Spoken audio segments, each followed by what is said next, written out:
예, 시편 49편 1절에서 9절이고요. 오늘은 혼을 구속하는 일.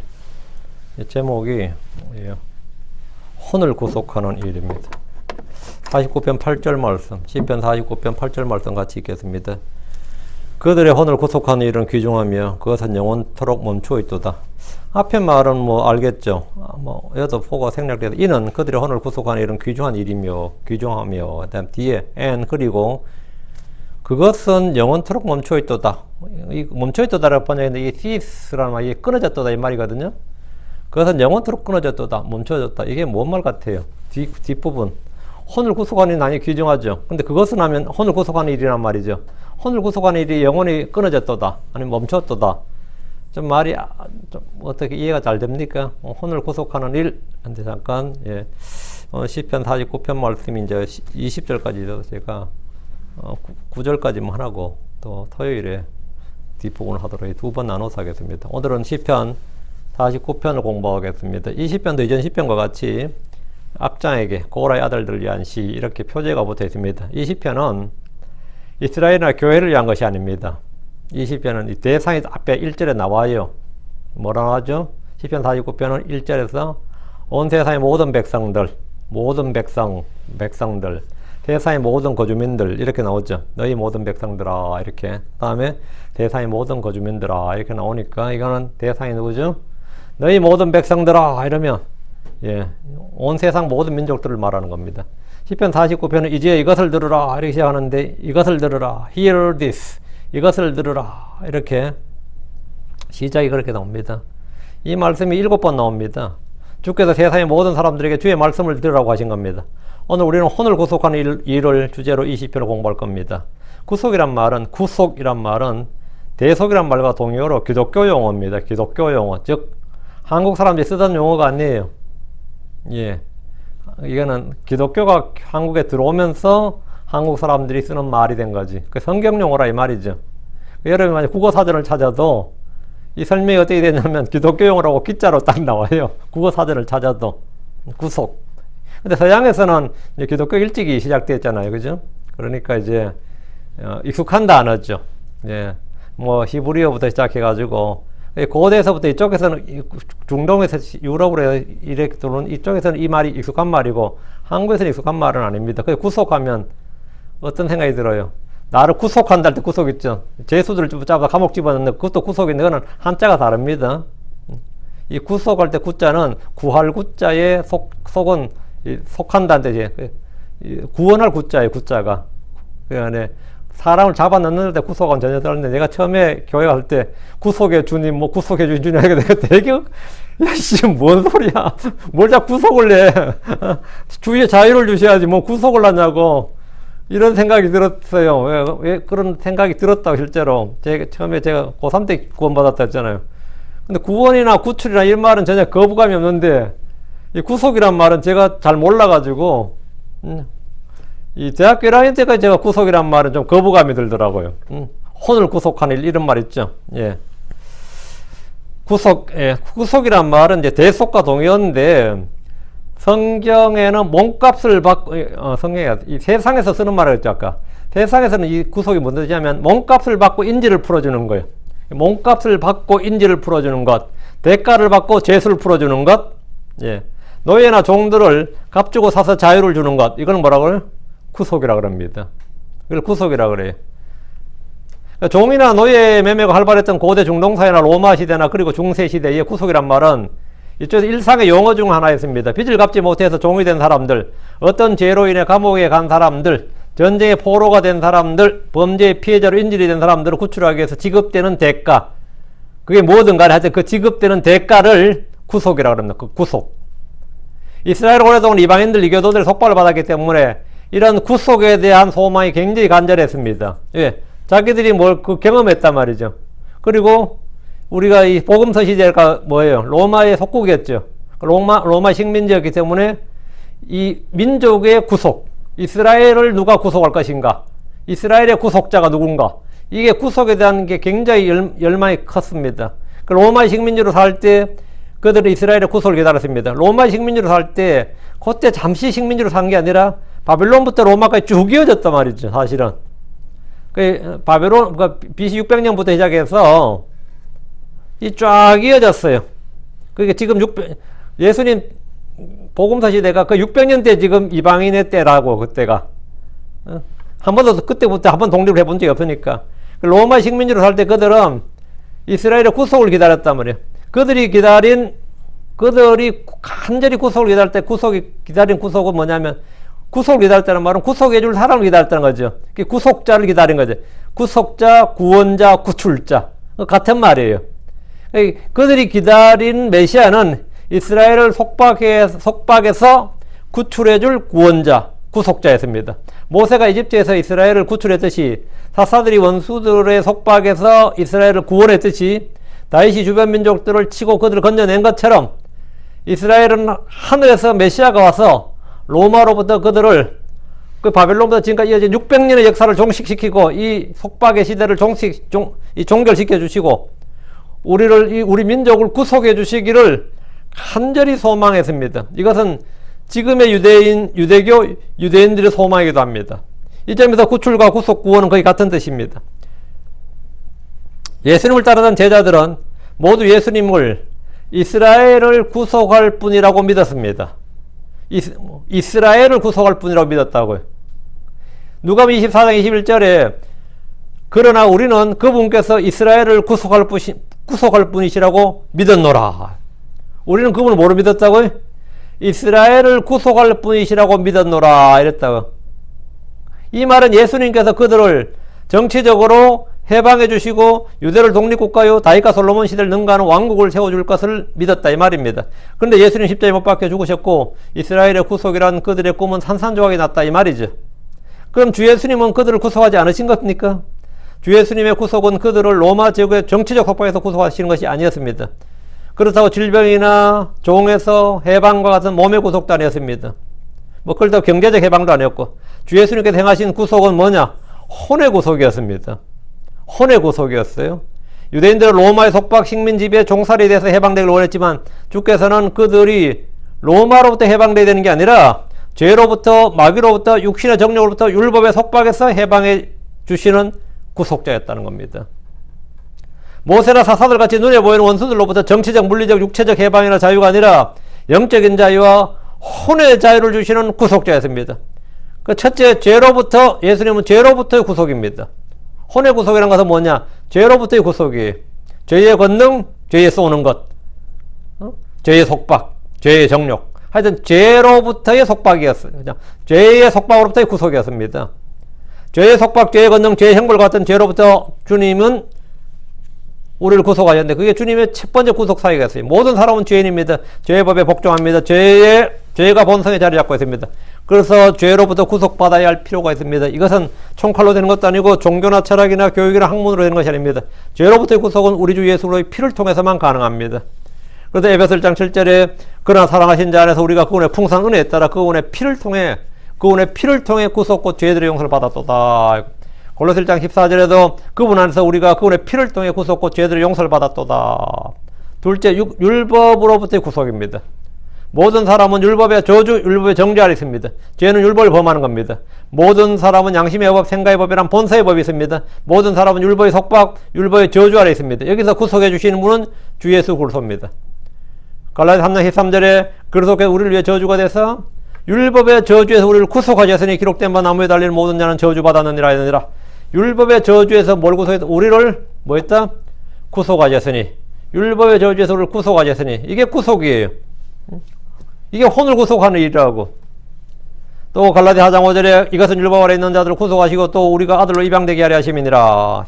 셋째, 육체의 정욕으로부터의 구출 해방입니다. 나를 가장 속박하는 것은 나의 자아, 나의 육신, 나의 정욕입니다. 나의 가장 큰 원수는 밖에 있는 것이 아니라 자아입니다. 주께서는 십자가에 죽으심으로 애착들과 정욕들과 함께 육신을 십자가에 못 박았습니다. 갈라디아 5장 24절에 그리스도께 속한 사람들은 애착들과 정욕들과 함께 육신을 십자가에 못 박았느니라. 육신을 십자가에 못 박았다고 했습니다. 우리는 그래서 함께 죽었습니다. 우리 옛사람은 죽었습니다. 죽은 자는 해방된 자입니다. 로마 6장 6절 7절 우리가 이것을 알거니와 우리 옛사람이 그분과 함께 십자가에 못 박힌 것은 죄의 몸을 멸하 이제부터 우리가 죄를 섬기지 아니하게 하려 함이니라. 죽은 자는 죄로부터 해방되었느니라. 죽은 자는 뭐가 죽었어요? 우리 옛사람, 죄, 육체, 정과 욕심이죠. 예수 그리스도로 말미암아 우리는 그래서 함께 죽었습니다. 디모데후서 2장 11절에 그것은 신실한 말이로다. 우리가 그분과 함께 죽었으면 또한 그분과 함께 살리라. 이것이 구속입니다. 넷째, 우리는 마귀로부터 구속받았습니다. 마귀는 이 세상의 통치자입니다. 마귀는 공중권세 잡은 자입니다. 주 예수님은 자신의 죽으심을 통해 죽음의 권능을 가진 자 곧 마귀를 멸하셨고 마귀의 일들을 멸하셨습니다. 요한일서 3장 8절에 하나님 아들이 나타나신 목적은 이것이니 곧 그분께서 마귀의 일들을 멸하시려는 것이니라. 그래서 이제 우리는 마귀의 뜻대로 사는 마귀의 종들이 아니라 마귀를 대적하고 이기는 자가 되었습니다. 주 예수님은 우리를 위하여 자신을 주심은 모든 불법으로부터 친히 우리를 구속하시고 정결하게 하셨습니다. 이것이 혼의 구속입니다. 다섯째, 죽음과 썩음의 속박에서 해방입니다. 죽음과 썩음의 속박에서 해방 구속입니다. 로마서 8장 21절에 이는 창조물 자신도 썩음의 속박에서 해방되어 하나님의 자녀들의 영광스러운 자유에 이를 것이기 때문이라. 썩음의 속박에서 했죠. 이것은 부활을 말하는 것으로 미래에 성취될 일입니다. 오늘 시편 본문에 들어가기 전에 잠깐 제가 혼의 구속에 대해서 5가지 살펴봤는데, 자, 이제 함께 본문을 공부해 보겠습니다. 자, 본문 시편 49편 본문 1절입니다. 이것을 들으라 너희 백성들아, 귀를 기울여 너희 모든 세상의 거주민들아. 여기 너희는 귀를 기울여 했는데 너희는 귀를 기울여가 아니고 귀를 기울이라. 다음에 너희 위는 뒤에 걸 봤으면 너희 모든 세상의 거주민들아, 이렇게 됩니다. 지금 수식 관계를 잘못 번역했어요. 너희 모든 세상의 거주민들아. 이 시편의 시작은 이스라엘이나 교회를 대상으로 하는 말이 아니라 모든 백성들입니다. 모든 백성들. 성경에서 한 백성, 한 민족은 이스라엘이에요. 모든 민족들이라고 하면 온 세상을 가리키는 말인데, 본문 속에 너희 모든 세상의 거주민들아, 이렇게 대상이 온 세상 사람들임을 이제 본문이 스스로 밝히고 있습니다. 여러분이 시편이나 사문 읽을 때 성경 속에 그 뜻과 해석이 다 들어있음을 쉽게 볼 수 있습니다. 1절 같은 경우가 지금 1절 보면 이것을 들으라 하고 뒤에 귀를 기울여는 같은 말이죠. 이것을 들으라, 귀를 기울여도 여기 귀를 기울여 이 말이란 말이에요. 이것을 들으라, 귀를 기울여 같은 말이고, 너희 모든 백성들아 하고 너희 모든 세상의 거주민들아는 같은 말이에요. 그렇죠? 이 시편의 구조가 잠언도 마찬가지예요. 본문 속에 본문의 뜻이 다 같이 반복으로 같이 돼 있어요. 이런 식으로 같은 구절 또는 앞뒤 구절에서 그 뜻을 밝히는 표현 기법을 사용함으로써 성경은 자체 내장 사전을 가지고 있다, 이런 말을 합니다. 신학적 원어적 지식이 없어도 본문을 읽기만 하면 그 뜻을 성경 속에서 알 수 있다, 이 말입니다. 이것을 들으라, 귀를 기울여 하신 말씀은 시편 49편 나오는 이 말씀을 귀를 기울여 들으라, 이 말이에요. 우리는 언제나 주의 말씀에 귀를 기울이고 들어야 됩니다. 여러분 설교를 들을 때 흘려 듣지 말고 귀를 기울여서 들어야 됩니다. 귀를 기울여 들어야 돼요.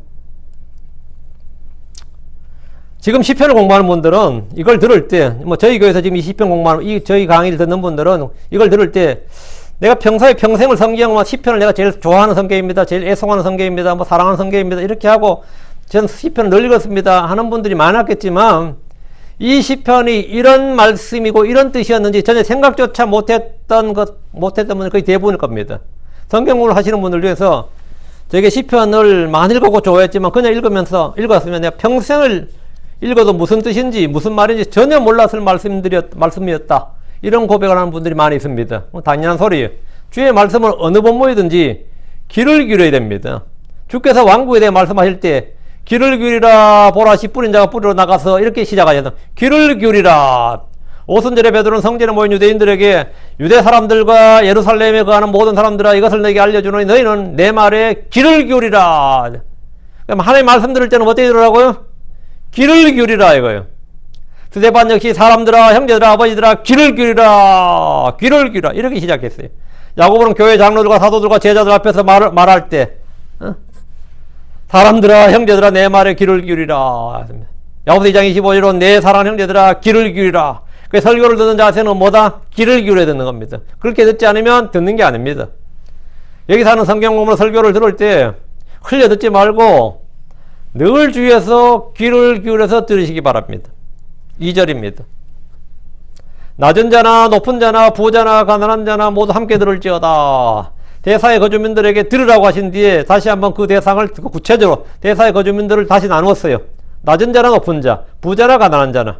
그 낮은 자나 높은 자나 부자나 가난한 자 모두 함께 주의 말씀을 들으라는 겁니다. 신분이나 외모는 상관없다, 이거예요. 하나님은 가난한 자, 부자, 높은 자, 낮은 자, 지위나 빈부, 귀천은 주님 따지지 않는다 이거예요. 모든 사람이 다 주의 말씀을 들어야 된다고요. 가난한 자는 듣고 부자는 필요 없는 게 아니고, 반대 부자는 들었고 가난한 자는 듣지 말아야 되는 게 아니라, 신분, 지위, 고하, 남녀노소, 뭐 언어와 민족, 이런 외모는 전혀 중요하지 않다. 모두가 들어야 된다. 하나님의 말씀은 모두가 들어야 됩니다. 모든 사람이 구원받아야 되는 것처럼 모두가 하나님의 말씀을 주의해서 들어야 돼요.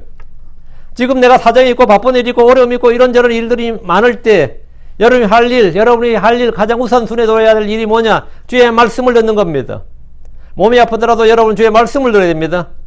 솔직히 목회자 입장에서 바쁜 성도들에게 주중에 교회를 나와서 주의 말씀을 들으라는 것이 미안할 정도지. 응?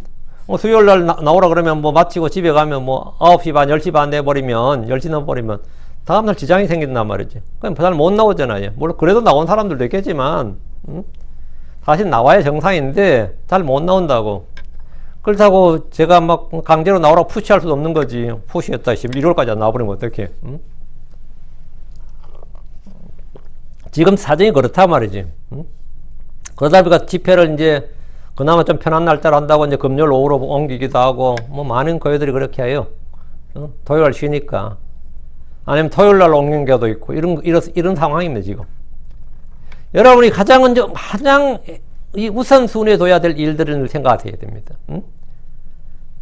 내일 직장 가는 게 가장 우선순위겠지, 지금. 집안 사정이 좋지 않고, 몸이 좋지 않고, 이런저런 사정이 있는 줄 뻔히 아는데, 교회를 잘 나오라고 하면, 이 목사의 이기심 정도로 비칠지 모릅니다.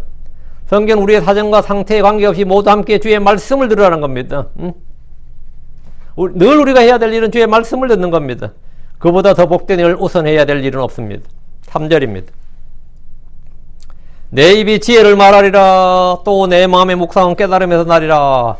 들으라 귀를 기울여 한 것은 내 입이 말한 지혜입니다. 내 입이 지혜를 말하리라. 내 입이 말한 지혜를 들으라 이거예요.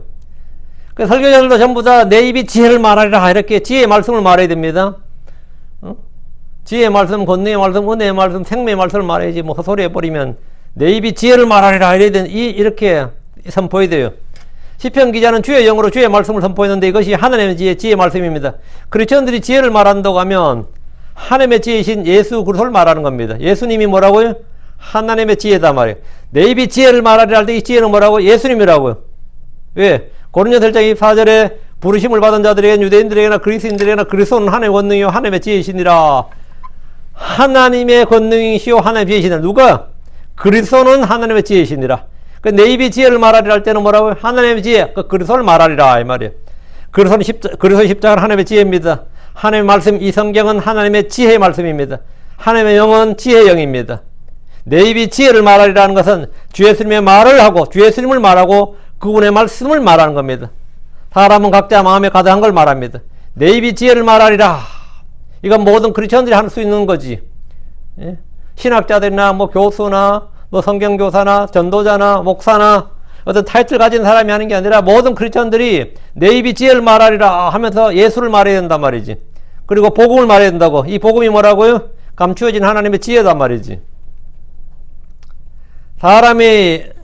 사람은 뭐라? 주 예수를 말해야 되는데 사람이 각자 마음에 가득한 걸 말한다. 내 마음에 예수가 가득하면 예수를 말하게 돼 있어요. 내 마음에 자식이 가득하면 자식들 이야기하게 돼 있고, 내 마음에 지금 돈에 관한 게 가득하면 돈 이야기하게 돼 있어요. 사람 다 자기 관심사, 자기가 지금 마음에 가득한 걸 말한다고. 사람의 마음에 주의 영이 있으면, 주의 은혜가 있으면 주의 말씀을 말합니다. 주의 영이 있으면 주의 말씀을 말해요. 성령 충만한 사람은 늘 주의 말씀을 말합니다. 모든 성도는 그 입에서 주의 말씀을 말해야 됩니다. 주께서 행하신 일을 말하고 주님이 누구신지를 말하는 겁니다. 이것이 복음 선포고 전도입니다. 하나님의 왕국을 선포하라, 복음을 선포하라, 그리스도를 선포하라는 것은 모든 성도에게 주어진 명령이고 의무입니다. 이 명령을 수행하는 가장 효과적인 방법은 뭘 같아요? 거리 설교예요. 스트릿 프리칭이라고. 거리 설교입니다. 거리에서, 시장에서, 공원에서 또는 사람들이 많이 모이는 장소에서 주의 말씀을 말하는 것이 뭐냐? 그게 선포입니다. 그게 성경에 나오는 가장 확실한 선포 방법이에요. 성경은 디모데후서 4장 2절에 말씀을 선포하라. 때에 맞든지 맞지 않든지 긴급히 하라. 모든 오래 참음과 교리로 책망하고 꾸짖고 권면하라 했습니다. 어떤 사람들은 설교자가 강단에서 선포하는 설교만을 선포인 줄로 압니다. 로마 캐톨릭은 사제들만 말씀을 선포할 수 있도록 했고 대부분의 유럽에 계신 교회들도 이를 따라서 있습니다. 지금도 많은 유럽에서는 목사는 정부에서 인가를 해줘야 돼요. 설교권을. 그래야지 이 설교를 할 수 있다고. 그러나 성경은 모든 성도들이 주의 말씀을 말하고 복음을 선포하라고 말씀합니다. 우리 주님은 성전에서 회당에서 말씀만 선포한 것이 아닙니다. 대언자들과 사도들은 회당이나 성전에서만 설교한 것이 아닙니다. 주를 믿는 성도이라면 어떤 방법으로든지 장소와 시각을 불문하고 예수 그리스도를 주 예수를 선포해야 됩니다. 가끔 가다가 이게 자기가 이 거리 설교할 줄 모르고 한 번도 해본 적도 없고 이런 것을 모르는 사람들은 말이죠. 아, 그거 쌍무식한 방법이다. 효과가 없다. 그거는 무리한 방법이다. 뭐 이런 헛소리를 하고 있어요. 그러다면 그게 교양 없는 짓이고 무리한 일이면 모든 대언자들, 모든 사도들, 우리 주 예수님은 교양 없고 무리한 사람들입니다. 그건 말 같지도 않은 소리예요. 말 같지도 않은 소리라고. 이 거리에서 여러분이 아니면 어디에서 공공장소에서 주 예수를 선포하는 것은 여러분 자신이 뭐야? 프리처가 되는 거라고. 예, 내 입이 지혜를 말하려 할 때 내 입이 지혜를 말하는 것은 뭘 말하는 거예요? 예, 하나님의 지혜신 예수를 선포하고 하나님의 말씀이 지혜의 말씀이 이 복음을 선포하는 거라고. 은혜의 복음은 지혜의 말씀, 하나님의 지혜단 말이죠. 그리고 십자가는 하나님의 지혜입니다. 주를 믿는 성도이라면 장소 불문, 시간 불문, 나의 한계에 상관없이 any 어떤 방법으로든 모든 방법으로 여러분은 복음을 선포해야 돼요. 이는 예의도 없고 상식도 없고 이런 게 아닙니다. 그렇다고 저희들이 진짜 공공질서도 무시하면서 이 쌍무식하게 무례하게 복음을 선포하는 것이 아닙니다. 당연히 우린 복음을 선포할 때 질서 있고 예의 바르게 법을 따라서 행해야 됩니다. 우리는 이웃과 더불어 진리를 말해야 됩니다. 에베소 4장 25절에 그런 거짓말을 버리고 각 사람이 자기 이웃과 더불어 진리를 말하라. 우린 서로 지체니라. 각 사람이 자기 이웃과 더불어 뭘 말하라고요? 진리를 말하라. 진리를 말하는 건 뭐죠? 예수님이 진리시라고요. 하나님의 말씀이 복음이 진리란 말이지. 성령이 진리지. 주의 영이 진리라고. 이 진리를 말하라면 우린 서로 진리를 말하. 서로 이웃과 더불어 뭘 말하라고요? 진리를 말하라고. 사랑 안에서도 진리를 말하라고요. 우린 다른 걸 말할 게 없습니다. 다른 건 우리 대화의 주제가 아닙니다. 대화의 주제가 아니에요.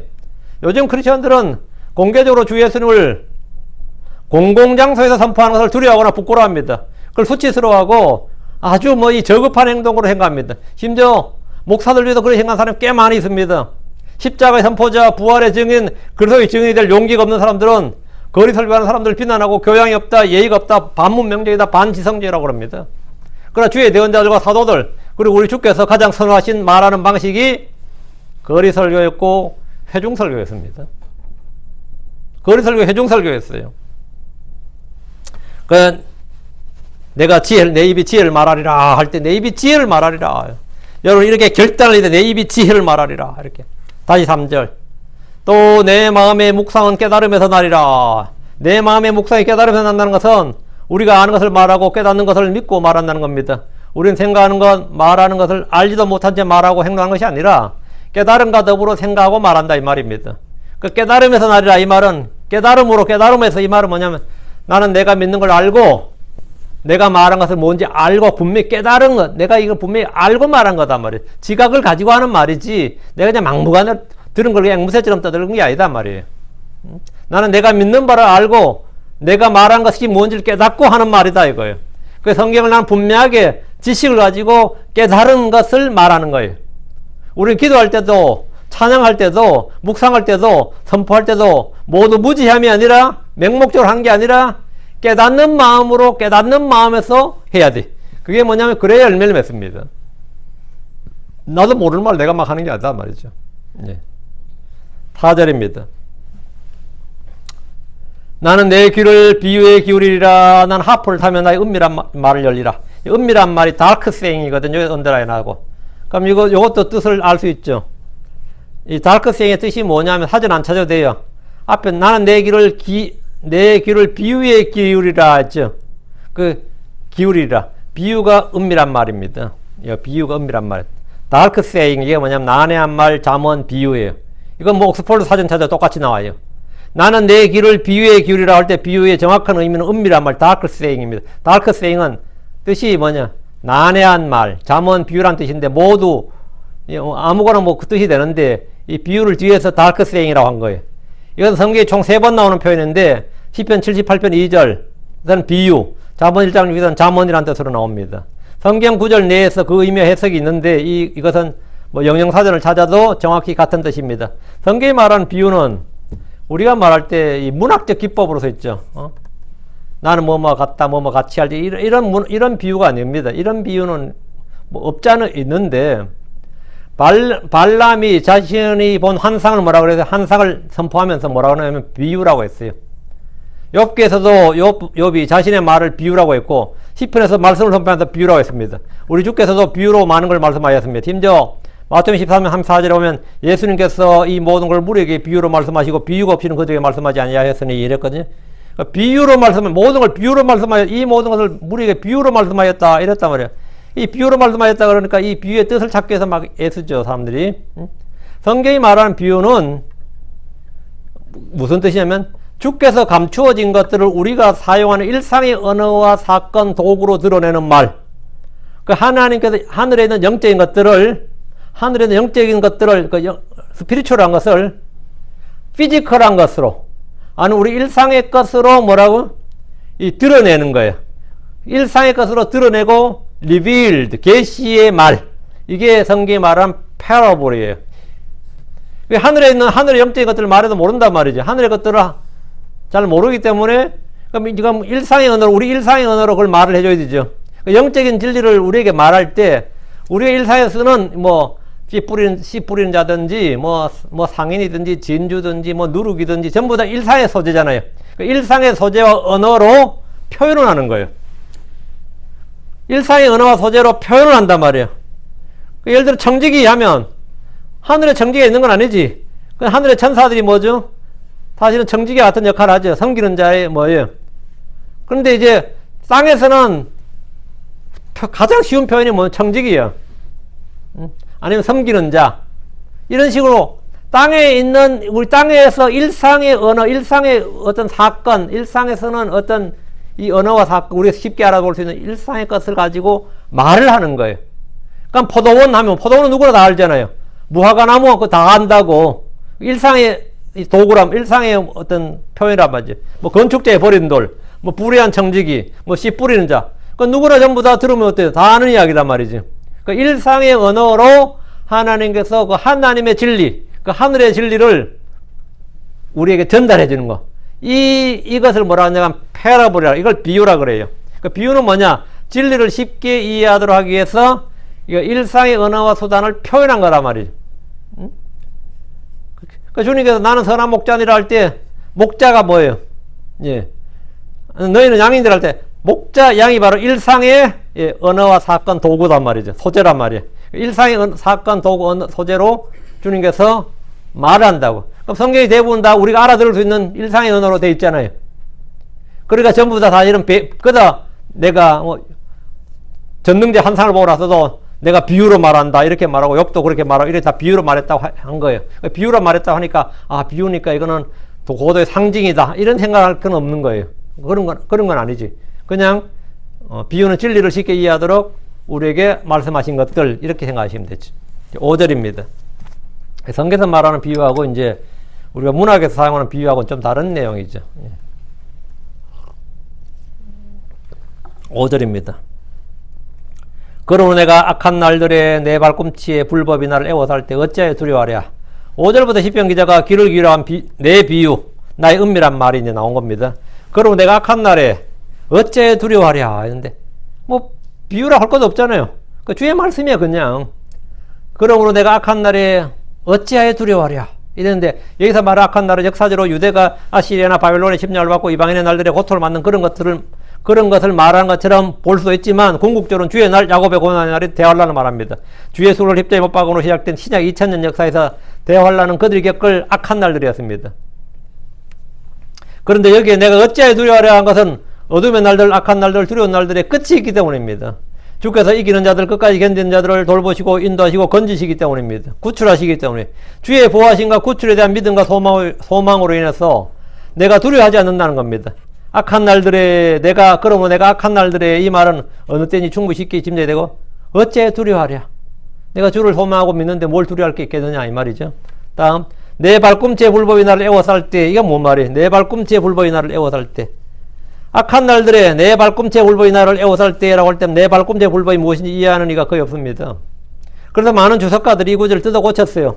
내 발꿈치 의할 때 오브란 단어를 s로 바꿔서 내 발꿈치가 불법이 내 발꿈치를 때린다 이런 식으로. 그러나 이것은 이제 항상 성경을 이제 변개하면 사고 터져요. 우리는 언제나 그러하듯이 주의 말씀으로 비교함으로 쉽고 단순하게 이해할 수 있습니다. 마귀는 주 예수로의 발꿈치를 상하게 합니다. 그렇죠? 마귀는 주 예수님 발꿈치를 상하게 해요. 야곱은 에서의 발꿈치를 잡았습니다. 야곱은 형 에서의 장자권 복을 빼앗았습니다. 발꿈치를 잡았으니까. 욥기 18장 9절에 그가 발꿈치로 인해 덫에 걸리니 강도가 그를 쳐서 이기리라. 발꿈치로 인해 덫에 걸렸다. 이세 악한 자의 멸망에 관한 말씀입니다. 시편 41편 9절에는 참으로 내가 신뢰한 나의 친구 곧 내 빵을 먹은 자가 자기 발꿈치를 들어 나를 대적하였나이다. 이건 가룟 유다에 관한 말씀이죠. 그렇다면 내 발꿈치의 불법이란 것이 나의 발꿈치를 잡는 불법이란 거죠. 내 발꿈치의 불법은 뭐죠? 나의 발꿈치를 잡는 불법이 이 모든 성경의 의미가 발꿈치란 것이 내 발꿈치를 잡는다 이거야. 내 발꿈치를 부순다, 잡는다. 내 발꿈치를 잡는 불법이라는 것을 쉽게 알 수 있습니다. 대환란대 적그리스도의 사역입니다. 짐승의 표를 받게 하고 그 형상에게 경배하게 하는 이런 성도들의 발꿈치를 잡는 일이요. 발꿈치의 불법이 나를 애워싸는 일입니다. 그럴 때 어떻게 되죠? 진짜 이게 나의 발꿈치를 잡네 말이야. 응? 나의 발꿈치를 부수네. 그럴 때 나는 두려워하지 않겠다는 거예요. 주께서는 여전히 나의 방패요 돕는 자요 죽을 때까지 인도자시며 구출자이시기 때문입니다. 6절입니다. 그들의 재산을 신뢰하며 또 그들의 많은 부유함을 스스로 자랑하는 그들은 했는데 그들의 재산을 신뢰하며 또 그들의 많은 부유함을 스스로 자랑하는 그들이라고 했는데 성경 부자들에 대해서 부정적인 표현이 굉장히 많습니다. 부자들에 대해서. 근데 참 또 아이러니컬하게도 아브라함이나 이삭이나 야곱을 비롯한 족장들은 모두 부자였습니다. 사사들은 모두 부자였어요. 다윗과 솔로몬은 엄청난 부자였습니다. 성경에서 큰 자들이라고 하는 사람들은 거의 다 부자였습니다. 신약에서도 니고데모나 요셉은 부자였습니다. 재물이 많은 것은 죄도 불법도 잘못도 아닙니다. 크리스천들이 재물을 많이 벌어서 부자로 사는 것이 잘못이 아니다 이 말이지. 재물을 신뢰하는 것이 죄입니다. 재물을 사랑하는 것이 죄입니다. 재물을 자랑하는 것이 죄입니다. 자기 재물을 신뢰한 자는 넘어집니다. 하나님을 신뢰하지 않고 자기 재물을 신뢰한 자는 저주를 받습니다. 재물을 신뢰한 자는 하나님의 왕국에 들어가는 것이 심히 어렵습니다. 생명은 재물에 넉넉함이 있지 않습니다. 누가복음 12장 15절에 그들에게 이르시되 탐욕을 주의하고 조심하라. 사람의 생명이 그의 풍부한 소유물에 있지 아니하니라 하시니라. 재물이 많은 것이 죄인 시대는 대환란 때입니다. 불의한 방법으로 재산을 모았기 때문입니다. 그때는 짐승이라 불리는 적그리스도에게 경배하는 자들만이 재물을 모을 수 있습니다. 그래서 야고보서 5장 1절에 자 이제 너희 부자들아 너희에게 이 말 너희의 비참한 일들로 인하여 슬피 울며 울부짖으라 이런 겁니다. 너희 부자들아 부자가 뭐예요? 이건 이 말씀은 뭐냐 이거 대환란 때 이야기예요. 너희에게 이 말 너희의 비참한 일들로 인하여 슬피 울며 울부짖으라. 너희에게 뭐가 임하는데요? 부자들에게 다 부서지고 파괴되고 불타고 없어진단 말이죠. 그리고 주님께서 재림하시면 그들은 다 심판받는단 말이죠. 그러니까 슬피 울며 울부짖으라 하는 거죠. 7절입니다. 아무도 어떤 방법으로든 그의 형제를 구속하지 못하며 또 그를 위해 하나님께 대속물을 바치지도 못하느니라. 우리의 혼을 구속하시는 분은 주 하나님입니다. 다윗은 사무엘하 4장 9절에 내 혼을 모든 역계에서 구속하신 주께서 살아계심을 두고 맹세하노라. 시편 34편 22절에도 주께서 그분의 종들의 혼을 구속하시나니 또 그분을 신뢰하는 그들은 아무도 황폐하게 되지 아니하리라. 혼을 구속하는 일은 주께서만 하실 수 있습니다. 사람들은 아무도 어떤 방법으로든 그의 형제를 구속하지 못합니다. 제물로 사람을 구속할 수 없습니다. 욥기 36장 18절 19절에 진노가 임하였으니 그들은 주의하여 그분께서 그들을 쳐서 제거하지 아니하시도록 하라. 그때는 큰 대성물도 그들을 건지지 못하리라. 그분께서 그대의 재물을 귀하게 여기시겠느냐? 아니라 금도 아니요 기록의 모든 힘도 아니라. 그대의 재물을 귀히 여기시겠느냐? 금도 아니요. 그러니까 주님께서는 사람의 재물, 금, 힘 이걸로는 안 된다 이거죠. 큰 대성물도 그들을 건지지 못한다. 이런 말에도 불구하고 이 로마 가톨릭은 죽은 형제와 죽은 배우자와 죽은 자식과 죽은 친척들을 해서 면죄부를 하면 그들의 혼을 구속할 수 있다고 가르쳤어요. 그게 면죄부 판매입니다. 죽은 자를 위한 기도라는 게 있죠. 죽은 자를 위한 기도. 이 몰몬교도 그런 교리가 있어요. 죽은 자를 위한 기도. 죽은 자를 대신한 침례. 이런 것도 있어요. 죽은 자를 대체한 침례. 이것도 진짜 황당한 말이죠. 죽은 친척들을 위해서 면죄를 받는다. 죽은 아내를 위해서, 죽은 아버지를 위해서, 죽은 엄마를 위해서, 자식을 위해서. 말 같지 않은 소리인데 그런 가르침이 있었다고. 지옥에 간 죽은 부자의 혼을 구속할 수 있는 형제는 아무도 없었습니다. 아무도 어떤 방법으로든 그의 형제를 구속하지 못합니다. 구원은 각 개개인의 믿음의 문제이지 부모도 자식의 혼을 대신 구속해 줄 수 없고 자식도 부모나 형제의 혼을 구속할 수 없습니다. 이 구절은 대속의 문제는 아무도 대신할 수 없다. 아무도 어떤 방법으로든 그의 형제를 구속하지 못하며 아무도 어떤 방법으로든 그 사제든 목사든 그 유명한 부흥사든 사도들도 말이에요. 대언자들도 그의 형제를 구속하지 못한다고요. 신앙은 뭐라고? 개인의 문제다 이거예요. 각 개개인이 하나님과의 인격적인 문제다. 아무도 어떤 방법으로든 그의 형제를 구속하지 못하며 습니다. 마누라가 남편을 구속할 수 없고 남편이 마누라를 구속할 수 없어요. 아브라함은 그의 독생자 이삭을 바쳤지만 그것으로 누구의 혼을 구속할 수 없었습니다. 입다는 자기 딸을 바쳤지만 그 일로 누구의 혼을 구속할 수 없었습니다. 한나는 자기 아들 사무엘을 주께 바쳤지만 그 일로 누구의 혼을 구속한 것이 아닙니다. 또 그를 위해 하느님께 대속물 바치지 못하느니라. 이 말은 뭐예요? 구속에 관한 성경의 위대한 진리입니다. 효성이 지극한 자식들, 사랑이 지극한 부부간에도 다른 사람을 위해 대속물을 바치는 것은 불가능합니다. 사도 바울은 동족 유대인들을 구원하기 위해서 자기가 차라리 저주를 받기를 바랄 수 있다고 했지만 그가 저주를 받는다고 해서 단 한 명의 혼을 대속할 수도 없었습니다. 목사가 성도들을 위해서 대속물을 바칠 수 없습니다. 오직 한 분 주 예수 그리스도만이 우리를 위해서 자기 몸을, 자기 피를, 자신의 생명을 내놓을 수 있고 자기 혼을 쏟아낼 수 있습니다. 혼을 바칠 수 있습니다. 주 예수님은 자기 생명을 대속물로 주려고 오셨습니다. 마가복음 10장 45절에 사람의 아들은 섬기를 받으러 오지 아니하고 도리어 섬기며 자기 생명을 많은 사람의 대속물로 주려고 왔느니라. 디모데서 2장 6절에 그분께서 정하신 때에 증언을 받기 위해 모든 사람을 위해 대속물로 자신을 주셨느니라. 대속물로 뭘 주셨다? 자신을 주셨느니라. 자기 생명을 주셨느니라. 자신의 피를 주셨다 이거예요. 자기 몸을 주셨다 이거예요. 주께서 우리를 죄에서 구속하셨습니다. 율법의 저주에서 구속하셨습니다. 육신의 정욕 마귀의 권능에서 우리를 구속하셨습니다. 무엇보다 사마의 권능 무덤의 권능에서 우리를 구속하셨습니다. 시편 49편 15절에 그러나 하나님께서 내 혼을 무덤의 권능에서 구속하시리라. 이런 그분께서 나를 받아주셨습니다. 셀라. 내 혼을 어디서 구속했다고요? 무덤의 권능에서 구속하시리라. 물론 언제? 주님께서 공중재림하실 때죠. 하나님께서 내 혼을 무덤의 권능에서 구속하시리라. 이는 그분께서 나를 받아주셨습니다. 셀라. 내 혼을 사마의 권능 무덤의 권능에서 구속하실 수 있는 분은 하나님 한 분뿐입니다. 세상의 어떤 정부도 어떤 종교도 어떤 과학기술로도 이것은 불가능합니다. 어떤 재물로도 어떤 권능으로도 이건 불가능해요. 오직 하나님 한 분, 우리 주 예수 그리스도께서 행하신 그 일로 말미암아 우리가 혼의 구속을 받는 겁니다. 주님께서 우리의 구속을 위해서 자신을 주셨습니다. 아까 이 혼의 구속에 대해서 5가지를 말씀드렸어요. 그래서 우리가 이 구속받은 자다 말이죠. 주님께서 값을 치르시고 우리를 사셨다 말이죠. 값을 치르고 우리 사셨다고. 8절입니다.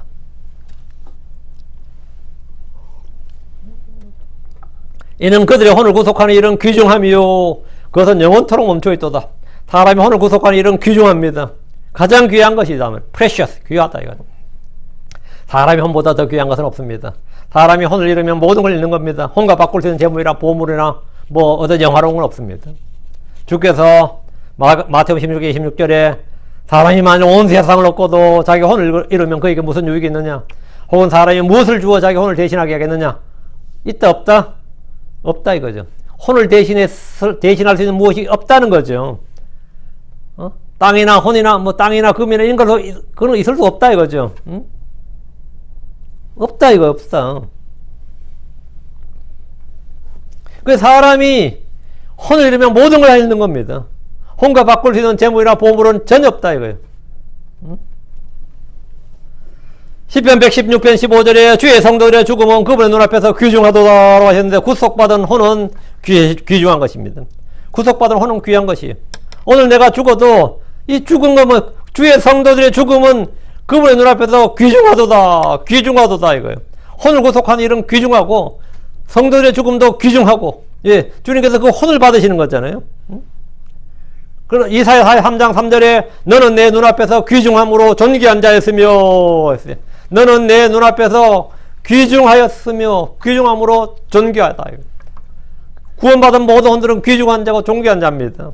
사람의 혼은 주의 눈에서 귀중하요 창조물 중에 무엇보다 귀중합니다. 우리 주께서는 사람의 혼을 구속하시기 위해서 자신을 주셨습니다. 여기까지 크리스천이라면 뭐 누구나 이해하기 쉬운 말씀이고, 여기에서 뭐 토를 다는 사람, 이유를 제기하는 사람 없을 겁니다. 뭐 그런 사람이 있다면 크리스천이 아닌 거고요. 근데 그 다음 말씀, 그것은 영원토록 멈춰있도다. 뭐 그것은 당연히 앞에는 혼을 구속한 일인데, 그것은 영원토록 멈춰있도다. 이게 무슨 말입니까? 이 말은 이해를 못하는 분들이 많습니다. 혼을 구속한 일은 주 하나님의 사역이죠. 그것은 귀한 일입니다. 됐어, 오케이. 근데 그것이 영원토록 멈추었습니다. 혼을 구속한 일이 영원토록 멈춰있다는 것은 사람이 지옥에 불옷에 던져지면 혼을 구속한 일은 영원히 없다는 겁니다. 그래서 끊어진다는 겁니다. 혼을 구속한 일은 그의 혼이 지옥에 떨어지기 전까지입니다. 백보자 심판이 있고 나면 더 이상 혼을 구속한 일은 없다. 그것은 cease, 끝났다 이거예요. ceasing, 중단된다 이거예요. 혼을 구속한 일이 끊어져서 끝났다 이 말이에요. 자, 그럼 이제 무슨 말인지 아주 쉬운 말이죠. 자, 9절입니다. 9절. 그가 여전히 영원토록 살도록 하며 썩을 보지 않게 할 자는 아무도 없도다. 그 사람을 구속하는 일은 귀중한 일인데 사람이 사람을 구속할 수는 없는 거죠. 지금 뭐 금은 재물 보화로 구속할 수 없고, 그가 여전히 영원토록 살도록 하며 썩을 보지 않게, 그 영생을 줄 자 썩을 보지 않게 할 자는 아무도 없다. 그 사람을 영원토록 살도록 하며 썩을 보지 않게 할 자는 아무도 없다는 것은 세상에서, 이 지상에서 그런 사람은 없다 이 말이죠. 사람 중에 아무도 없다. 피조물 중에는 아무도 없다. 천사들은 사람을 영원토록 살게 하지 못합니다. 마귀도 당연히 못하고요. 썩음을 보지 않게 한다는 것은 몸이 죽지 않게 한다는 뜻입니다. 썩음은 죽음으로 인한 몸의 부패를 말한 겁니다. 사실 우리 몸은 이미 살아서부터 날마다 썩어가고 있습니다. 숨이 끊어진 순간 우리의 그 사람은 썩 없어집니다. 저 하늘에서 영원세계에서 우리는 썩지 않을 몸을 입습니다. 부활이란 우리의 죽을 몸, 썩을 몸이 썩지 않는 것 가운데 일으켜지는 겁니다. 육신의 몸이 죽어서 땅에 묻히는 것은 썩는 것 가운데서 뿌려지는 것이고, 부활은 썩지 않는 가운데서 일으켜지는 겁니다. 죽음은 수치 가운데 뿌려지는 것이고, 부활은 영광 가운데서 일으켜지는 겁니다. 죽음은 연약함 가운데 뿌려지는 것이고, 부활은 권능 가운데서 일으켜지는 겁니다. 죽음은 본성에 속한 몸을 뿌리는 것이고, 부활은 영에 속한 몸으로 일으켜지는 겁니다. 우리는 지금 땅에 속한 몸을 입고 있습니다. 이것은 본성에 속한 몸입니다. 부활의 몸은 하늘에 속한 몸, 영에 속한 몸입니다. 우리의 몸은 천하 몸입니다. 부활의 몸은 영광스러운 몸입니다. 우리의 몸은 죄의 몸, 사마의 몸입니다. 부활의 몸은 죽지 않는 생명의 몸입니다. 불멸의 몸입니다. 우리 주 예수 그리스도와 같은 형상의 몸입니다. 고린도전서 15장 48절 49절에 땅에 속한 자들은 또한 땅에 속한 그 사람 같고, 하늘에 속한 자들은 또한 하늘에 속하신 그분과 같으니, 우리가 땅에 속한 그 사람의 형상을 지닌 것 같이 또한 하늘에 속하신 그분의 형상을 지니게 되리라. 이건 몸에 관한 겁니다. 땅에 속한 자들은 또한 땅에 속한 그 사람 같고, 우리는 첫사람 아담과 같고, 우리는 아담의 살과 피, 그와 같은 몸을 갖고 있습니다. 동일한 살과 피를 갖고 있어요. 그런데 하늘에 속한 자들은 위에 있는 예루살렘이 우리가 먼저였죠. 위에 있는 예루살렘, 우리는 예루살렘의 딸들, 예루살렘의 자녀들이란 말이지. 위에 있는 예루살렘의 자녀들이라고. 우리는 하늘의 자녀들, 하늘의 children of heaven, 하늘의 자식들, 하늘의 자녀들이라고. 우리는 하나님의 아들들이라고. 하늘에 속한 자들은 또한 하늘에 속하신 그분과 같으니, 우리가 땅에 속한 그 사람의 형상을 지닌 것 같이 또한 하늘에 속한 그분의 형상을 지니게 되리라. 하늘에 속하신 그분의 형상을 지니게 되리라. 하늘에 속하신 그분의 형상, 예수 그리스도, 하나님의 아들 예수 그리스도 같은 형상, 같은 몸이 된다는 겁니다. 이게 하나님께서 죽으신 주 예수를 살리신 것 같은 그 동일한 권능을, 그 강력한 권능을 우리 안에서 발휘하셔서, 그 우리가 죽었을 때, 우리를 일으킬 때 우리는 주와 같은 몸, 같은 형상을 소유하게 됩니다. 그래서 이 땅에서는 우리를 영원토록 살게 할 아무것도 없고, 썩음을 보지 않게 할 것이 아무것도 없습니다. 그렇죠? 이 땅에서 사람들에게는 이 일들은 완전히 끊어진 일이고 아무것도 아니에요. 아무것도 완전히 불가능한 일이단 말이죠. 아무도 없던 방법은 그 형제를 구속하지 못한다고. 그리고 또 그를 위해 하나님께 대속을 바칠 자도 없습니다. 바치지 못하느니라. 그럼 우리 주 하나님께서는 자신을 바쳐서 하나님께서 친히 자신의 생명을 바쳐서 자신의 피를 드렸어. 자신의 몸을 희생 헌물로 드렸어. 자기 혼을 쏟아 부으셔서 우리 혼을 구속하셨다. 우리 혼을 구속하셨다고. 이것이 뭐냐? 위대한 구원이에요. 이게 위대한 구원 구속이에요. 그래서 주님께서 우리를 죄로부터 구속하셨고, 율법으로부터 구속하셨고, 육체의 정욕, 나, 자, 육신으로부터 우리를 구속하셨고, 육체의 정과 욕심으로부터, 이 마귀의 권능, 마귀로부터 우리를 구속하셨고, 다음에, 아직 성취되는 건 아니고, 이제, 곧 죽음과 썩음의 속박에서 우리를, 구속하셨다. 이것이 우리 주 예수님께서 우리를 위해서 행하신 위대한 일입니다. 이것을 너희는 뭐 하라고요? 말하라고요. 여러분, 어떤 경우에도 이걸 말하라고요. 누구에게? 여러분이 아는 사람, 모르는 사람 누구에게나 내 입이 지혜를 말하리라. 이러면서 내 마음의 묵상 깨달으리라. 난 이걸 그냥 하는 말이 아니라 이건 주님께서 내게 깨닫게 해주신 말씀이고 내가 믿는 말씀이다. 여러분 믿으면 이 진리를 깨달아서 이건 여러분의 지혜의 말씀이 되는 거예요. 그럼 내 입이 지혜를 말해라. 여러분 지혜를 말해요. 응? 그 사람 만나면 또 예수 이야기한다. 여러분 그냥 그 사람은 지겨워할지도 모르고 싫어할 수도 있습니다. 그것이 왜 그들에게는 바더링이 된단 말이에요. offense가 된단 말이에요. 내 입이 지혜를 말하리라. 나는 결단한다 이거. 나는 지혜를 말한다 이거예요. 응? 나는 목회자, 설교 전문가도 아니고 성경 교사도 아니고 선교사도 아니고 복음 전도자 아니고 교회 가서 아무것도 직분 안 맡았는지 몰라도 나는 주님으로부터 뭘 받았다? 복음을 전도하라는 명령을 받았다 이거예요. 그 복음이 지혜예요. 그리스도를 말하라는 명령을 받았다고. 그게 지혜라고. 여러분 어디서 누구에게 말하든지 커피숍에서 말하든지 택시기사한테 말하든지 전 택시 타면 택시기사한테 늘 복음 드렸어요. 버스 타도 지하철에서도 난 복음 드렸는데 좋은 기회였습니다. 마을버스 기다리는 데서 전했어요. 그것은 쌍무식한 일도 아니고 무례한 일도 아니고 우리에게 주어진 영광스러운 특권입니다. 그리고 우리에게 주어진 의무와 특권입니다.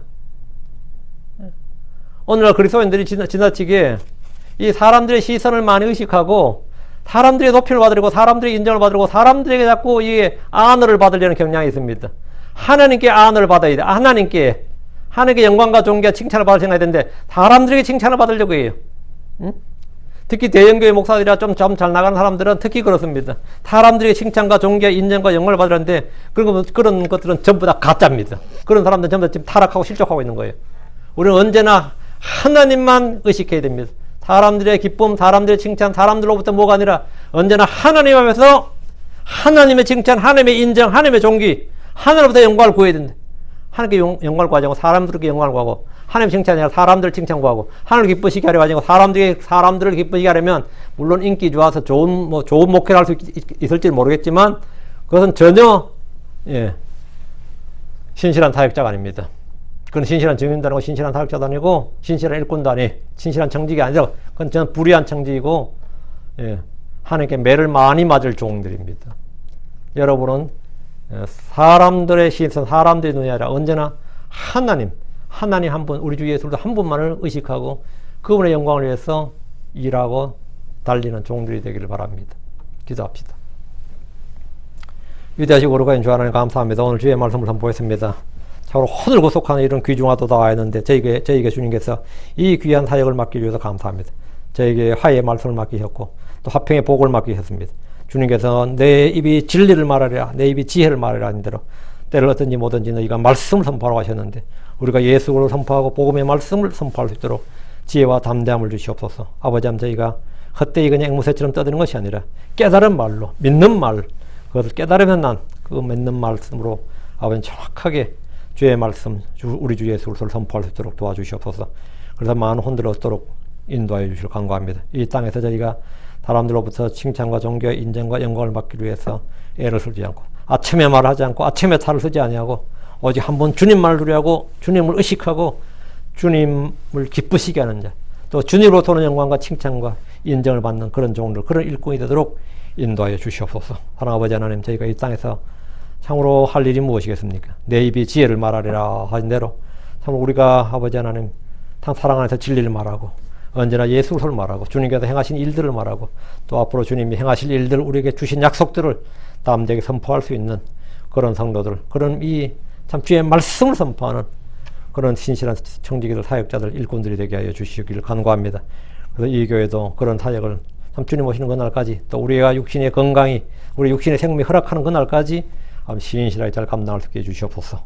감사드리며 주의 성기도합니다. 아멘.